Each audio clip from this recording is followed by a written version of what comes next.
In Jewish Midrash, which is basically a fancy word for the interpretation of the Old Testament by the Jewish people, there is a story of a young man named Nahshon.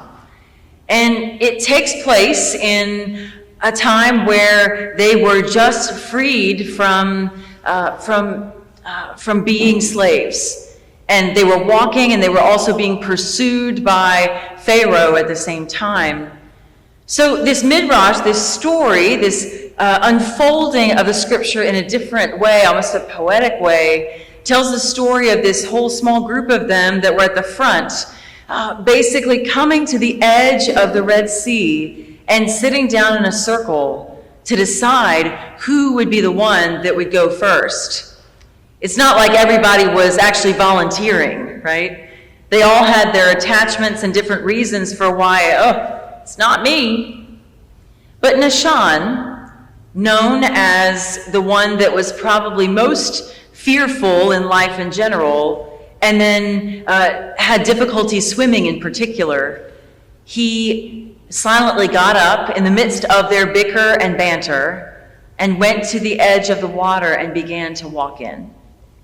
And he walked till the water was at his waist and then at his chest level, and then it slowly creeped up as he continued to move forward to his nose where he could not breathe. You would think that he would have pulled back by then, but he just kept on with a faithful persistence, maybe even an emptiness of himself, of all of the fears that he once had, to be able to do this in the first place. And he went all the way in, and that was the point where the waters parted and the sea was made a pathway for their freedom. I love this story and the other stories that I'll share with you through this sermon today, just because they have been real metaphors to live life through. You know, we, at the young parts of our lives, when we're just starting out, maybe as teenagers or early adults, we have a myriad of opportunities and choices to make. And as the world continues to go on and as we grow and age, those opportunities continue to lessen. All of the pictures we may have had of our life have either happened or have not. And for some, not a big deal, but for many people, it is a harrowing experience thinking about the tracks that we said yes to and the ones that we left behind. Jean-Paul Sartre, in his philosophical writings, said about the allure of these imaginary lives because of our very real choices. A human commits himself or herself and draws his own portrait, outside of which there is nothing. No doubt this thought might seem harsh to you, he says, but on the other hand, it helps people to understand that reality alone counts. That dreams and expectations and hopes only serve to define a man as a broken dream, aborted hopes, and futile expectations. Jesus said many, many times, but especially in the Gospel of Mark, whoever loses their life will find it. All of the ways that he lived and also spoke continue to point back to this reality, as uncomfortable as it might seem. And he leans heavily on the wisdom found through the whole arc of the story told of Job. This wisdom suggests that the welcoming way and the acceptance way is a lifelong pursuit to be learned. And it is characterized constantly by a counterintuitive move leaning into fear and paradox. By emptying ourselves for greater acceptance of what is, we model for the world who desperately needs this example, the most generous posture we can ever offer. and frankly, the only one over which we can really control our own actions. There was a Garfield comic I saw recently. It was just a one square, right?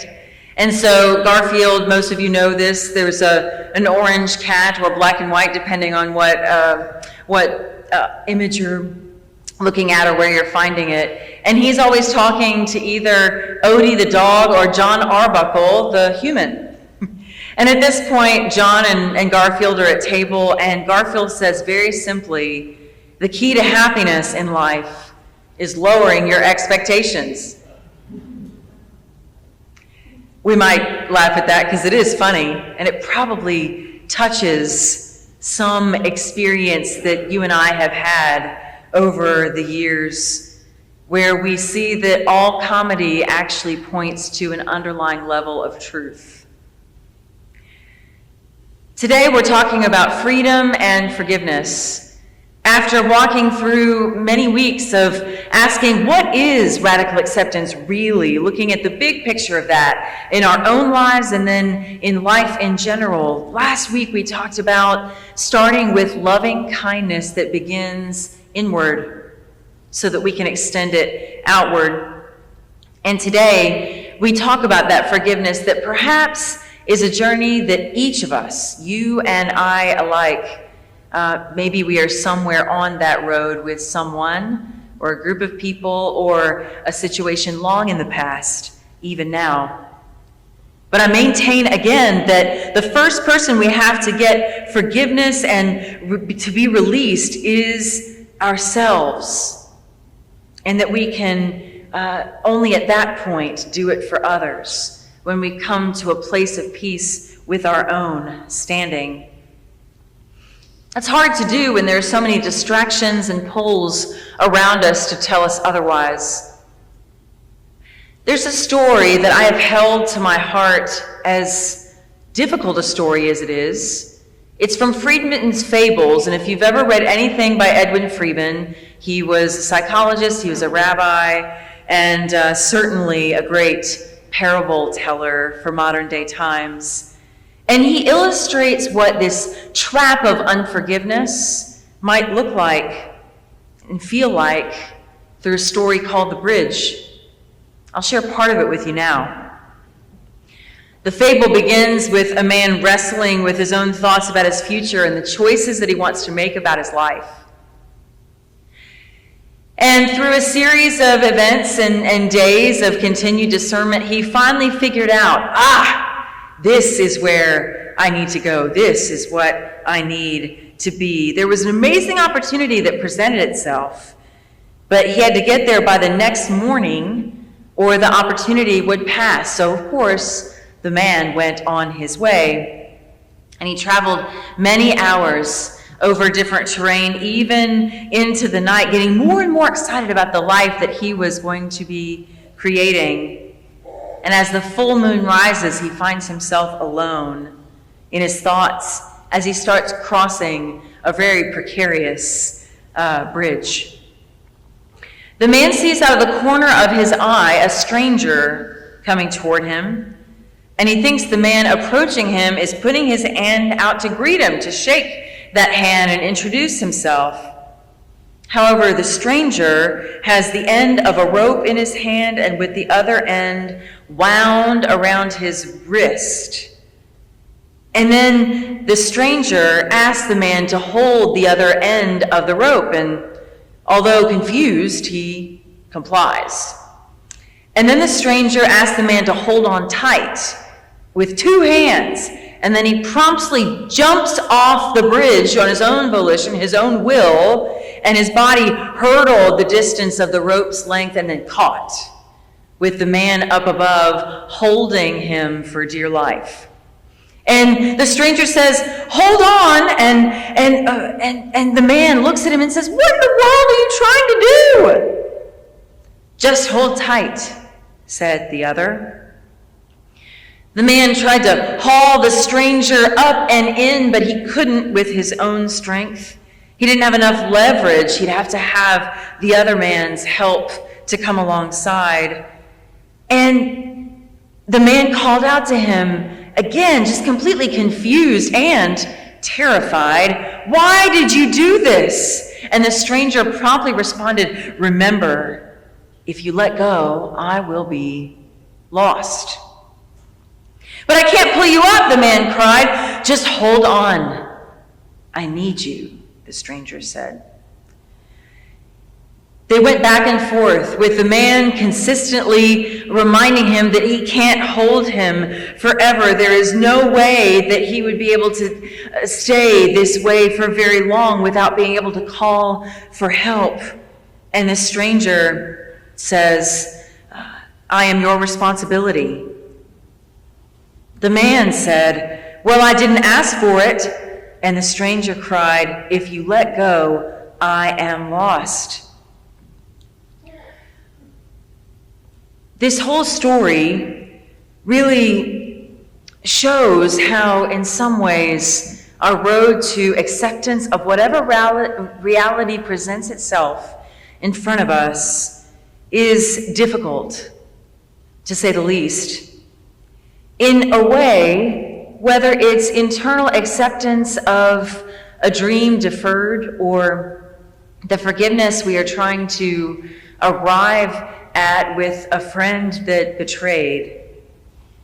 It's a sense where if we don't give that sense of forgiveness, they're saying too, just remember, my life is in your hands. Each of us go on this journey of forgiveness with all of the things that bind. And I noticed, again, I didn't see this earlier in my life in reading the story of Job, but now, having had a few hard knocks in life myself alongside you, the loss that Job experienced had its own level of certainly acceptance, but also forgiveness to reach in its own right. It can be characterized as a path of looking at himself and giving himself grace for all of the ways that he strove and grasped for what he had, rather than opening himself, perhaps even emptying himself, to be a vessel to receive what God might give in return. The first text that Frank read for us, you might think, how do these go together? Well, they do. And this first text, we saw him in chapter 23, continuing to look back at the loss that he had and continuing to tell himself, basically coach himself for the case that he will make to God, that if only I can change God's mind, if only I can manipulate all of my circumstances such that I can recover what I had, whether it would be material goods like Job's or the relationships that we maybe hold dear that are broken at this time. He really was preparing himself for the bravado or perhaps the courage that would be needed to face up to his Maker and to tell him what's what. And in the second text, we see after he's gone through a great experience of struggle and of realization and epiphany and perhaps humility, he finds himself in that humble place saying that maybe the words that some of us have said one day or another when we have realized how small we really are, and that doesn't have to be bad news. He said, "I have uttered what I did not understand in previous days, things too wonderful for me, which I did not know." We've all had that moment when our lives are changed because of somebody else's actions or something that happened by chance in life. We can tell those stories, as many as there would be in this room or online watching us today. And so what I want to offer is just a couple of words from the book of Forgiving that have been ones that I've again held among many, talking about both what forgiveness isn't and then how you can recognize the need for it. First, from the late Archbishop Desmond Tutu, he talks about what forgiveness isn't. Listen to this and see if you can find yourself here. Forgiveness is not condoning action. Forgiveness is not weakness. It is not a subversion of justice. In fact, it is putting justice back into the rightful place, its rightful hands for the rightful owner. Forgiveness is not even forgetting. Forgiveness is not easy. And forgiveness certainly is not reconciliation or restoring trust. That takes two people, not just yourself. It's especially difficult when you and I are waiting for someone else or a group of people to get their act together according to your expectations or my standards. You and I might be waiting for a long time. But what forgiveness is, according to Lewis Smedes, who wrote prolifically about this, he said, what forgiveness is it's all about you. It's your freedom that God has ready and available to you if only we will receive it and look for it. That might feel a little bit selfish, but it really is true. Forgiveness is setting the prisoner free, he says, while realizing the prisoner was you all along. You know that you need to forgive someone when you shake at the mere mention of their name, or your brain kind of stops thinking and gets focused on the name of the person and what happened. You stop being social or going anywhere else that the person may be, and you may want them to be out of your life forever. There was a story on the Forgiveness Project, actually a series of stories that people told over the past years, and Judith told this story about a time in 1990 where she lost the majority of her family to a neighbor across the street who was 19 years old. The boy in Pennsylvania was named Charles Grand, and he was the perpetrator of not one but 3 murders in her family. The district attorney, of course, wanted him convicted. So did the public, and her family, too, at least wanted some sense where he had to be faced with the consequences of his actions.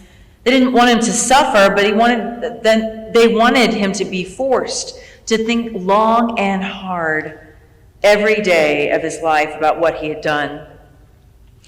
After stopping the trial by confessing to the crime, Charles received 3 consecutive life sentences without parole. So it was autumn, the 5th anniversary of her family's death, and Judith describes an experience that she did not conjure for herself, but came to her, perhaps by the power of God in an unbidden way. And she describes, I all of a sudden began to identify with the rage of my neighbor who was hurting those that I love, Alan and Bobby and their dear mother, Connie. Suddenly she had this mystical experience, she says, and she seemed to inhabit Charles' body in an incarnational way. She felt blind, she felt out of control, she said, out of her own body and mind, and she went numb.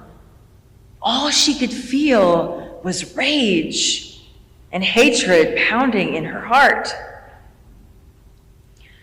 And that was the day, Judith said, that she stopped thinking of Charles as the beast of her past and began thinking of him as a boy in whom something had gone terribly wrong. She found herself in the days later having forgiven Charles and not condoned what he did. She was still even afraid of him, but she was able to do this. Mentally, she put herself in his cell and took him in her arms every day and held him tight as if he were her son. But she said, I never went there in person. I'm no Sister Prejean. Charles died in his prison cell soon after that forgiveness came for her, and she mourned his passing. So what about the places, perhaps the tender points in your life for which acceptance seems like it is not possible? What are those actions or those memories of the past that make you feel trapped and puts you with a place where you hold enmity toward another in your heart?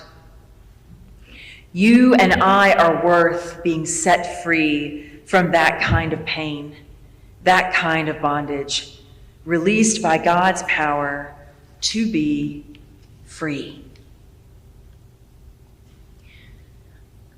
On the bridge, more time passed, and finally the point of decision had arrived. The man said to the stranger, "Listen to me," as he looked down. "I will not accept the position of choice for your life, only for my own. The position of choice for your own life I hereby give back to its rightful owner, back to you." And the stranger held there afraid and said, "What do you mean?" "I mean simply, it's up to you. You decide which way this ends. I will help you, but you have to help yourself." "You can't mean what you say," the stranger shrieked. "You would be so selfish to do that. I am your responsibility. What could be so important that you would let someone die? Don't do this to me." The man stated again, "I will not stand here and hold this rope. If you want to live, you must start moving right now, and I will help you." He waited a few minutes that felt like forever, but there was no change in the tension of the rope. "I accept your choice," the man said, and he freed his hands.